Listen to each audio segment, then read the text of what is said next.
I'm Harry Burry, and I'm a priest of the Archdiocese of St. Paul, Minneapolis. Retired, I guess, but I find myself even more busy than before I was retired. And the neat thing about being retired is I get to do mostly what I perceive as really important and significant to do. And I'm Rob Hahn. I'll be asking the questions. We're at St. Francis Cabrini Church in Minneapolis, and today is Tuesday, December 11th. Let's start very generically. Tell me about how you ended up at the Newman Center in Dinkytown in the mid-60s. Well, I received a letter from the Archbishop inviting me to go there. I was assigned in 1965, and I was an associate priest. I think maybe they called us assistant priests at those times, and Father George Gerrels was the senior minister, senior priest, and Father Don Conroy was also there. And you, I'm going to jump around here, but let's start with the music aspect. You introduced, or were instrumental, no pun intended, in developing a different type of music at the Newman Center than most Catholics were used to in the pre-Vatican II era. Yes, well, one of the things that we noticed was that not many of the University of Minnesota students were coming to Mass, to the chapel. And so we decided to change the music in accordance with what was going on in the late 60s. And so we moved away from the organ, which incidentally was outlawed in its early days because it was played in bars.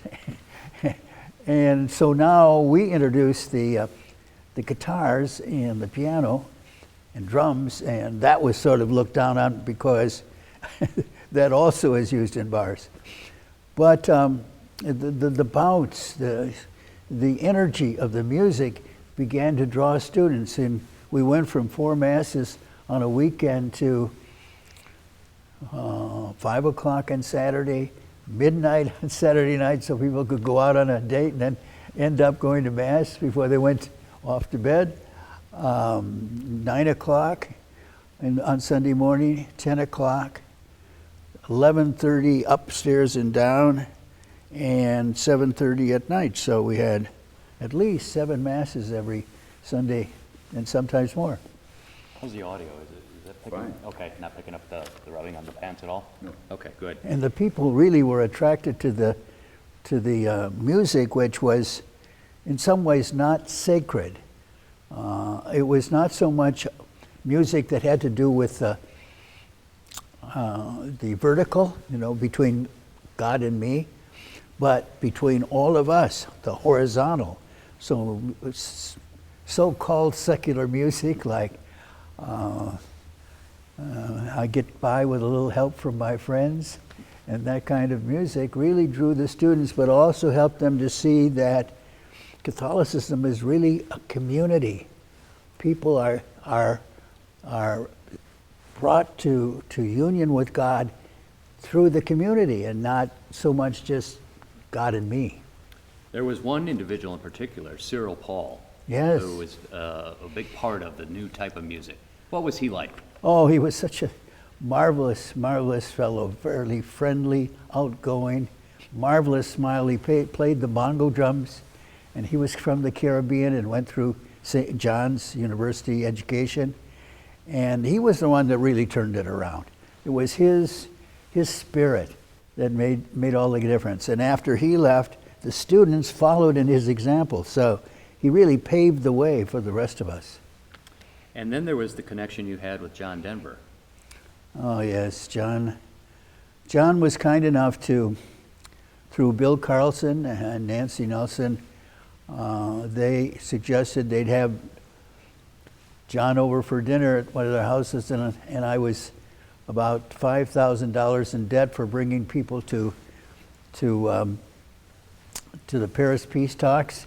People that couldn't pay their own way, I just went and borrowed the money. And actually it was more than $5,000, it was $10,000. And so I had told Bill and Nancy that I didn't know I was going to pay this money back to the bank, because I was making about $100 a month. That's what priests were paid in those days. And they said, well, we'll invite him for dinner, and then you can ask him if he'd do a concert for you. And so that's what we did, and John said yes. He said he was just starting out by himself. He was no longer with the trio. And he said, I'd like to sing in the new Guthrie Theater, and if you just charge as little as you need to make it. So we charged $3 a ticket, sit anywhere you want, and we got the 10,000. And John put on a fantastic concert. And from then on, we became really good friends. And John wrote the Our Father, a new version of Our Father that we still sing it here at St. Francis Cabrini today. Is that something that he did on his own volition, or did you talk to him about it and say it would be kind of cool if you considered this? Oh yeah, I asked him, would you be so kind? And he did, he did. And yeah, so we were good friends over the years, and I went out to Aspen and skied with him and his dear wife Annie. When you, if I recall correctly from our previous conversation, when you came to the Newman Center, you weren't very aware of or engaged in the Vietnam War. What changed that? Well, there was so many students that came and asked me to help them because they were conscientious objectors. That is, they didn't believe that it was God's will for them to go and kill these Vietnamese people. And so they needed a minister to help them to write a letter in their behalf saying that they were not just fearful, but that they really, in conscience, didn't believe in killing people. And so as I began to write these letters, I began to do a lot more research into the war. And the more research I did, the more I came to the conclusion that not only was the war a mistake, but immoral. And then I began to talk against the war. And then it got very clear to me that it was easy for me to talk about it, but I really needed to put my body where my mouth was, and so then I started to protest. Now there was the day of or the day after, somewhere in that area of Kent State. Yes. And you and a few others did something very unique. Tell us about that. Kent State happened on, I think, May 4th, 1970.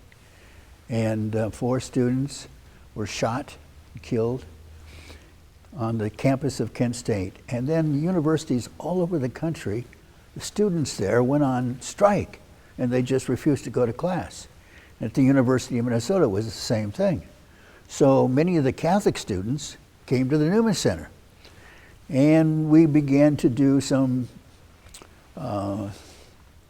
thinking, brainstorming, as we called it. Like, what should we do? They're not in class, and they're not in class because of the war. What should we do?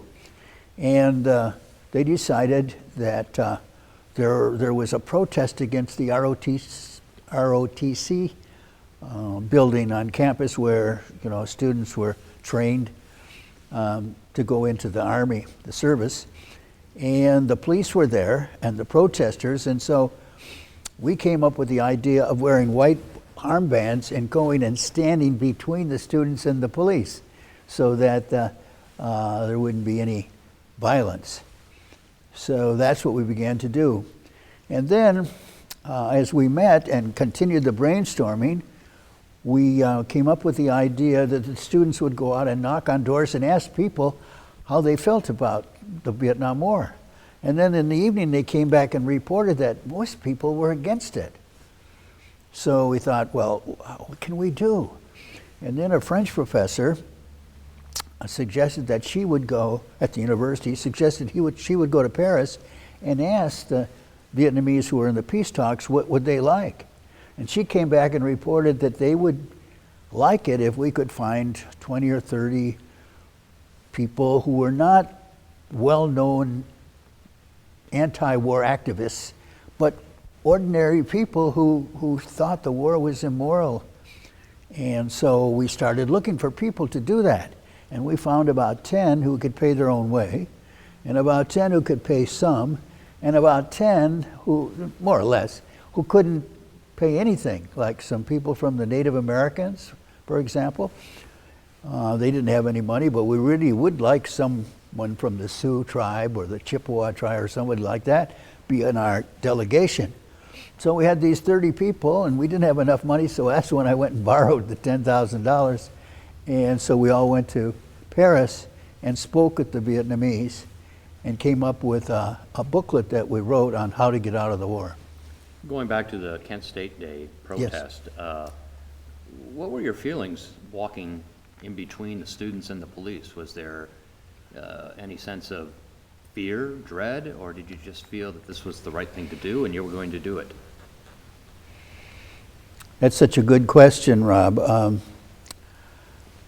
I must confess there was a certain amount of defying in me. I was at a point now in my conscience where I began to think that we needed to defy what the government was doing. So it was a standing up, so to speak. So there wasn't much fear. Now maybe because I trusted the police, that I didn't think they would hurt us, and I didn't expect the students to throw rocks at us. So fear was not high on the agenda.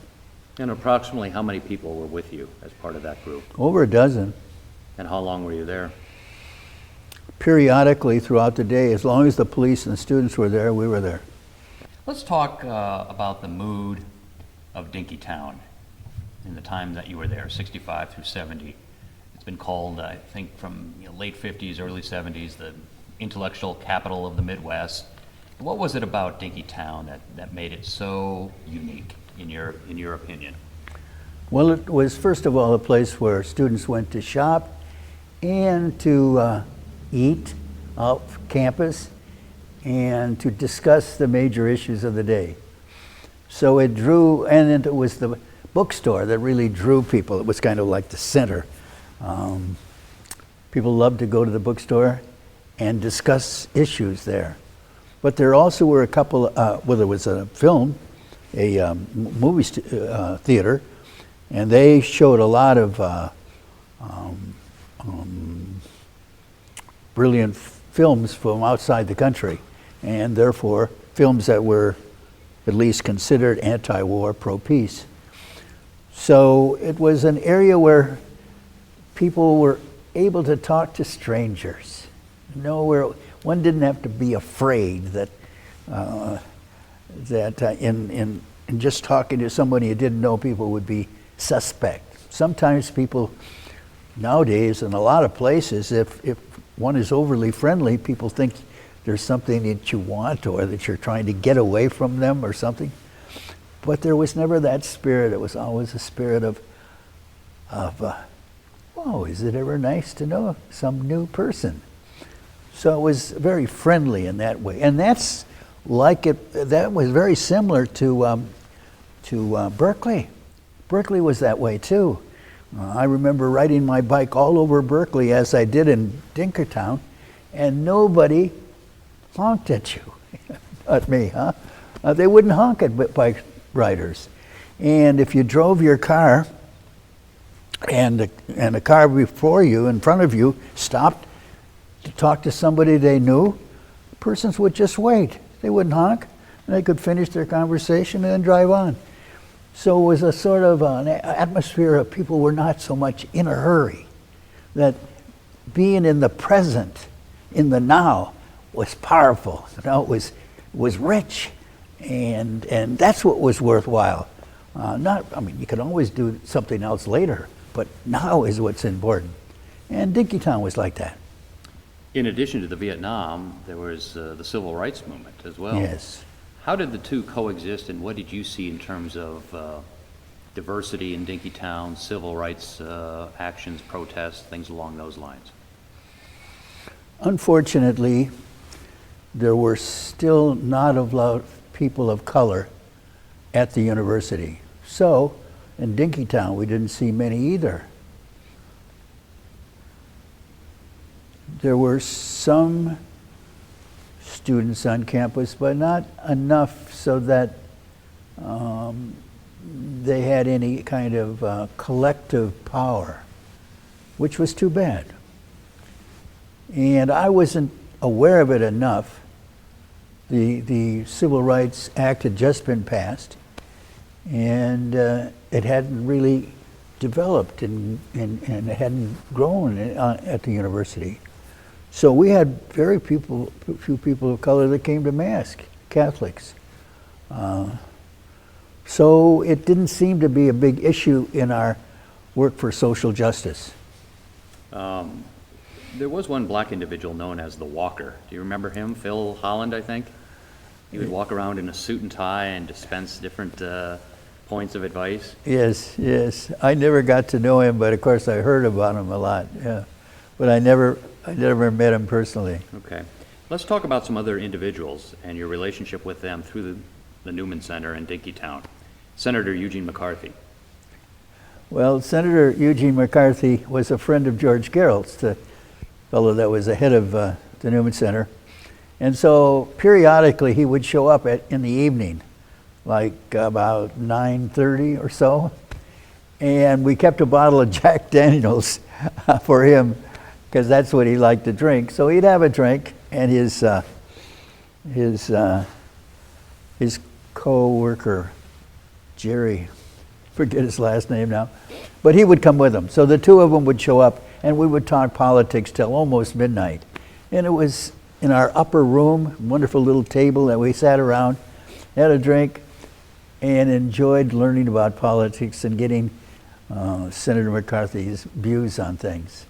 So when he decided to run for president, of course, I became a big pusher of his, supporter of him, and was terribly disappointed when he lost. Dick Gregory was another person who visited the Newman Center. Oh, Dick Gregory was a joy. We brought him to the Newman Center, and because he was so important and significant, we couldn't have the talk at the Newman, so we had it at the barn at the university's basketball court. And he was wonderful, and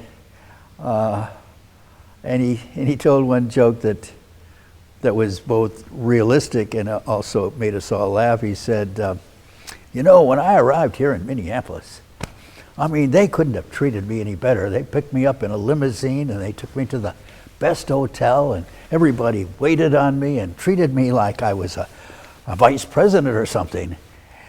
So they seem to like the Negroes, but they hate the Indians. And he was right on. I mean, that was unfortunately the situation, and we're just now beginning to see how badly we have treated the Aboriginous people. Let's go back to Berkeley. You spent a summer there, so-called Summer of Love. In addition to what you described earlier, how would you compare Berkeley to Dinkytown? Is it fair to make the comparison that Dinkytown was the Midwest equivalent or something close to it? Yes and no. Yes, in that sense that the spirit that I described of people being very friendly, outgoing, intellectual, interesting. They had tables all over the front of the student union. There must have been 50, 60 tables run by all kinds of different organizations with their literature. And one could go after class and stop and talk, argue if you want, with all these student groups and organizations, which were on the radical side.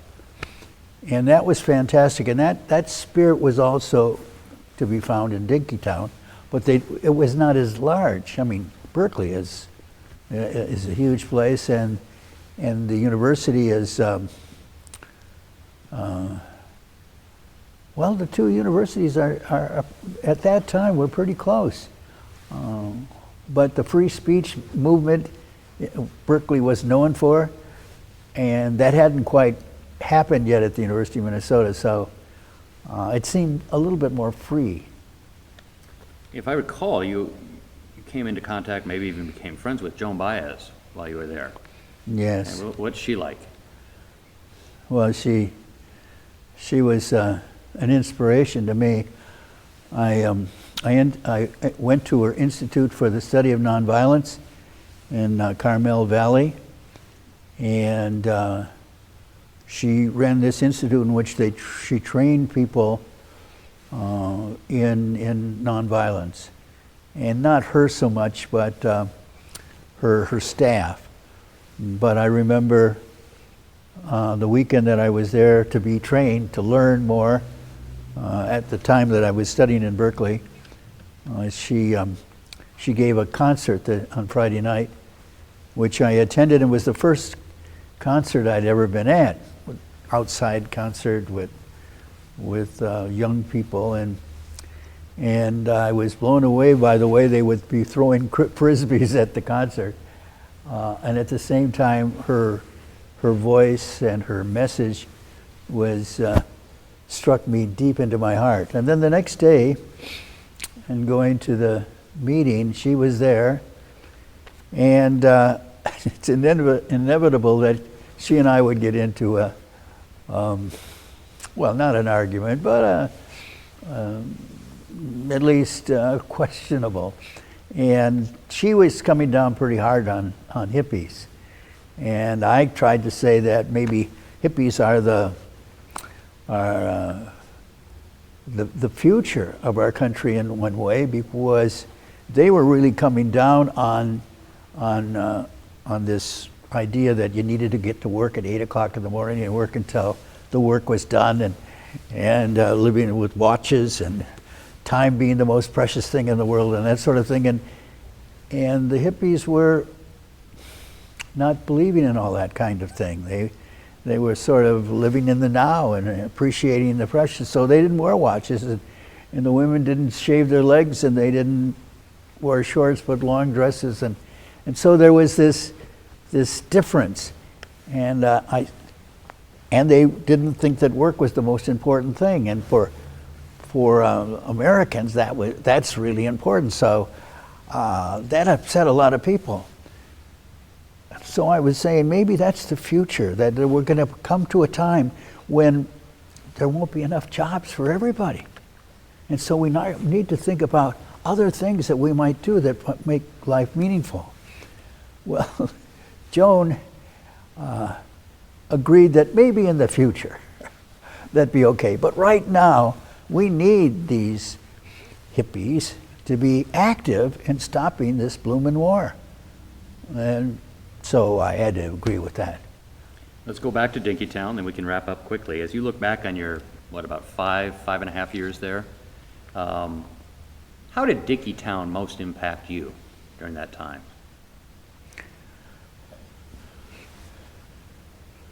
Well, I liked the idea that it was one step from the campus, and I could meet with people who were not Catholic, who were Jewish and secularists and practicing other religions, and we were all on the same level. That somebody was better than anybody else. It was an acceptance, an appreciation of one another. And so the collar didn't make me holier or better than anybody else. And the same with anybody else, because they were professors didn't mean that they were better. In the classroom, people, and I suppose rightly so, looked up to the professor. But in Dinkytown, it was a leveling that was so democratic that it was appreciative. And so people were accepted for who they were and what they thought, and while we argued and didn't agree on everything, it wasn't like today when people argue, they tend to come down on the person they're arguing with. But there, it seemed like we, to use the phrase maybe too often, we agreed to disagree, and that we perceived that we could learn from somebody who thought differently. Today, I find that people, if they don't come into a conversation with the idea that I could learn from the other person. It's more what I can tell you, and teach you. But there was a sort of opportunity for people to be open and willing to listen, consider what the other has to say, and maybe learn something I hadn't known before. And that was really nice. Let's circle back to your comment about the bookstore. Is that the Thekash Bookstore you're referring to? I believe so. Okay, and do you remember anything about the proprietor, Melvin Thekash? I didn't know Melvin, but there was another gentleman there that was a high anti-war person whose name I can't think of right Okay. now. What am I forgetting to ask about Dinkytown, your time there, that you want to add? It was wonderful. I miss it. I really miss that spirit. And I know there are a lot of people that look down on the 60s. I was thinking of it as a terrible time. I think it was a time of amazing growth. A growth not only intellectually, but also spiritually and emotionally. It was an opportunity to grow up and to meet people in a way that I could learn from them. And I really miss it.